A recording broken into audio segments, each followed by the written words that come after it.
அனைவருக்கும் வணக்கம். மகர ராசிக்காரர்கள் உலகின் எந்த மூலையில் கதறி கதறி அழுதாலும் டிசம்பர் 1ஆம் தேதி முதல் இவை நடந்தே தீரும் என்று சொல்லக்கூடிய வகையில் எந்தெந்த நிகழ்வுகள் அமைந்துள்ளன என்பதை ஆராய்ந்து பார்க்கும்போது மகர ராசிக்காரர்களை பொறுத்தவரைக்கும் 7.5 சனியின் இறுதி காலகட்டத்தில் சில சிக்கல்களை சந்திப்பதற்கான சூழல் உண்டு என்பதும் யதார்த்தமான உண்மை. ஏனென்றால் அறைய போகிற விளக்குதான் பிரகாசமாக எரியும் என்று சொல்லக்கூடிய வகையில் 7.5 சனி நிவர்த்தி அடையக்கூடிய இந்த வேளையில் சில சிக்கல்களை தசாபுத்திகள் வலுவாக இல்லை என்றால் அதிகமாக சந்திப்பதற்கான சூழல் உருவாகலாங்க. அந்த வகையில் பார்க்கும்போது பாதசனியாக ராசியின் அதிபதி சமர்ந்திருப்பது சாதகமற்ற ஒரு அமைப்பாக பார்க்கப்படுகிறது. ராசியின் அதிபதியான சனி குடும்பஸ்தானத்தில் இருப்பது நிச்சயமாக குடும்ப ரீதியாக பெரிய அளவில் சிக்கல் இல்லை என்றாலும் கூட சின்ன சின்ன தடைகளை சந்திப்பதற்கான சூழல் உண்டு. முழு சுபகிரகமாக இருக்கக்கூடிய குரு வக்ரம் பெற்றிருப்பதும் சில சறுக்கல்களை ஏற்படுத்துவதற்கான வாய்ப்பை உருவாக்குகிறது.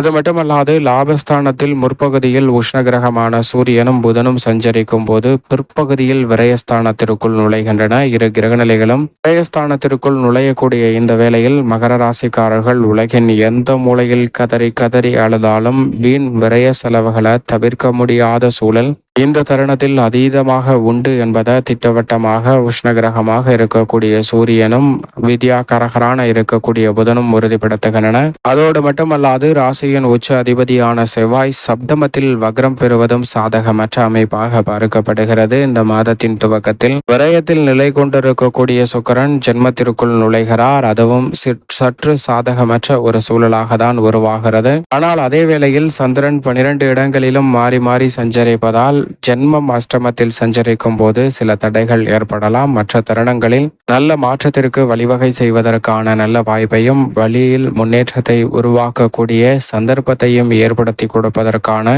சாத்தியக்கூறுகளை சந்திரன் உருவாக்கி கொடுப்பாருங்க. மற்றபடி இருக்கக்கூடிய பாம்பு கிரகம் என்று சொல்லக்கூடிய நிழல் கிரகமான ராகு மற்றும் கேது மற்ற கிரகநிலைகளை விட இந்த மாதத்தில் முதன்மையான முழுவதுமாக நன்மைகளை கொடுக்கக்கூடிய அமைப்பில் மகர ராசிக்காரர்களுக்கு வலம் வருகின்றன. எனவேதான் பாம்பு கிரகம் நிழல் கிரகம் என்று சொல்லக்கூடிய ராகு மற்றும் கேதுவின் அமைப்பால் நிறைவான முன்னேற்றங்களை நிச்சயமாக சந்திப்பதற்கான முதன்மையான யோகம் மற்ற ராசிக்காரர்களை விட நிச்சயமாக கூடுதலாக இந்த வேளையில் மகர ராசிக்காரர்களுக்கு உண்டு. பெருவாரியான கிரகநிலைகள் சாதகமற்ற சூழலிலும் சாதகமாகவும் சாதகமற்ற சூழலையும் மாற்றி மாற்றி கொடுக்கக்கூடிய இந்த வேளையில் முழுமையாக டிசம்பர் மாதம் முழுவதும் சஞ்சரிக்கக்கூடிய நல்ல வளர்ச்சியை கொடுக்கக்கூடிய அமைப்பில் நிழல் கிரகமான ராகு கேது வலம் வருவதால் உலகின் எந்த மூலையில் கதறி கதறி அழுதாலும் அவை அனைத்தையும் தவிடுபடியாக்கக்கூடிய நல்ல ஆற்றலும் கிடைக்கும் என்பதில் சந்தேகமே இல்லை என்பதை திட்டவட்டமாக மகர ராசிக்காரர்களுக்கு கிரகநிலைகள் உறுதிப்படுத்துகின்றன.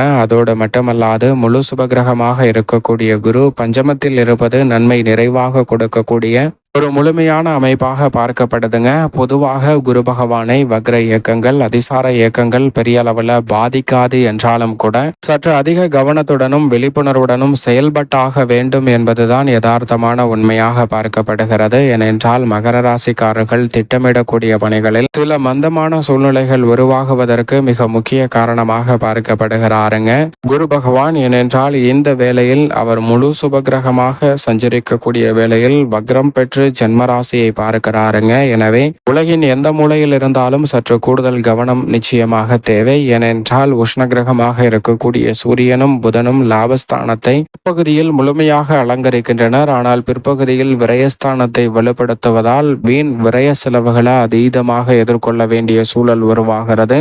இது மட்டுமல்லாது உடல்நல ஆரோக்கிய தொல்லைகளிலும் அதீத கவனம் செலுத்த வேண்டிய ஒரு தருணமாக அமைந்திருக்கிறது என்பதை தெளிவாகவும் துல்லியமாகவும் திட்டவட்டமாகவும் உறுதிப்படுத்துகின்றன.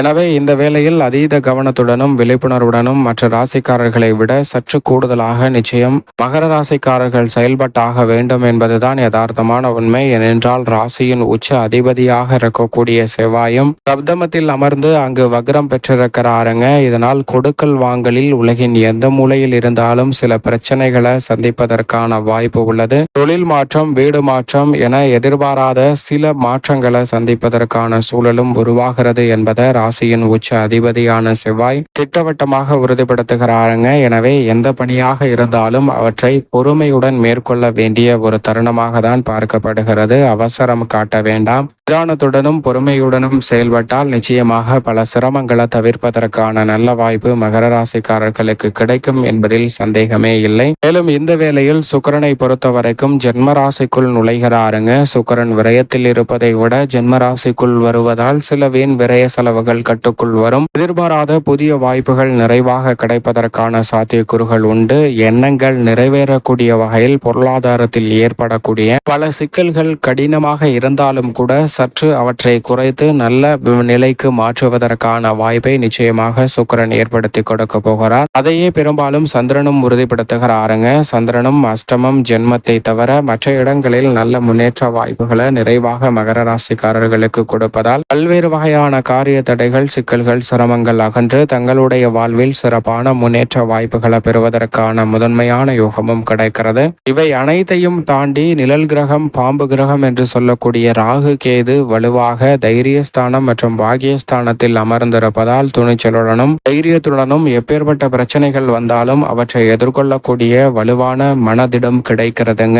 உத்வேகத்துடன் பணிகளை மேற்கொள்ளக்கூடிய வகையில் நேர்மறையான எண்ணங்கள் மனதில் தோன்றும். எனவே எவ்வளவு பெரிய சிரமம் நிறைந்த காரியமாக இருந்தாலும் அவற்றை நன்மையாக மாற்றிக்கொள்ள முடியும் என்ற தெளிவான சிந்தனையுடன் அணுகுவதற்குரிய நல்ல வாய்ப்பு நிறைவாக கிடைப்பதால் மற்ற ராசிக்காரர்களை விட ஏழரை சனியின் இறுதி காலகட்டத்தில் பல சிரமம் வந்தாலும் கூட அவற்றை திறன்பட எதிர்கொள்ள முடியுங்க. ராசியின் அதிபதியான சனியும் பாத சனியாக ஆட்சி பலம் பெற்றிருக்கிறார். ஏழரை சனி நிவர்த்தி அடையக்கூடிய இந்த வேளையில் அணைய போகிற விளக்கு பிரகாசமாக எரியும் என்று சொல்லக்கூடிய வகையில் தசாபுத்திகள் சாதகமாக இல்லை என்றால் பல சிரமங்களை அதிகமாக சந்திப்பதற்கான சூழல் உண்டு. அப்படி தொழில் உத்தியோகம் ரீதியாக நீங்கள் சந்திக்கக்கூடிய சிரமங்கள் அனைத்துமே மிக விரைவில் மாற்றத்தை பெறுங்க. எனவே இந்த தருணத்தில் அவசரப்பட்டு எந்த முடிவும் எடுக்கக்கூடாது. சற்று வளைந்து கொடுத்து செல்வது நிச்சயமாக டிசம்பர் மாதத்தில் மிகப்பெரிய அளவிலான நல்ல முன்னேற்ற வாய்ப்புகளை சந்திக்க முடியும். எனவே உலகின் எந்த மூலையில் இருந்தாலும் கதறி கதறி அழுதாலும் பாதசனியாக அமர்ந்திருக்கக்கூடிய சனி பகவான் உள்ளிட்ட பெருவாரியான கிரகநிலைகளின் அமைப்பால் சின்ன சின்ன தடைகள் வரும். ஆனால் அவற்றை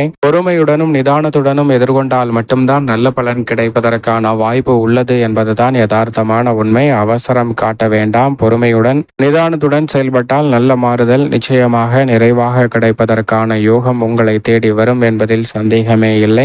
அதே சமயம் உறவுகள் பலப்படக்கூடிய வகையில் பல்வேறு வகையான நல்ல வாய்ப்புகளும் நன்மை நிறைந்த நிகழ்வுகளும் இந்த தருணத்தில் மகர ராசிக்காரர்கள் இனிமையாக சந்திப்பதற்கான யோகம் உண்டு.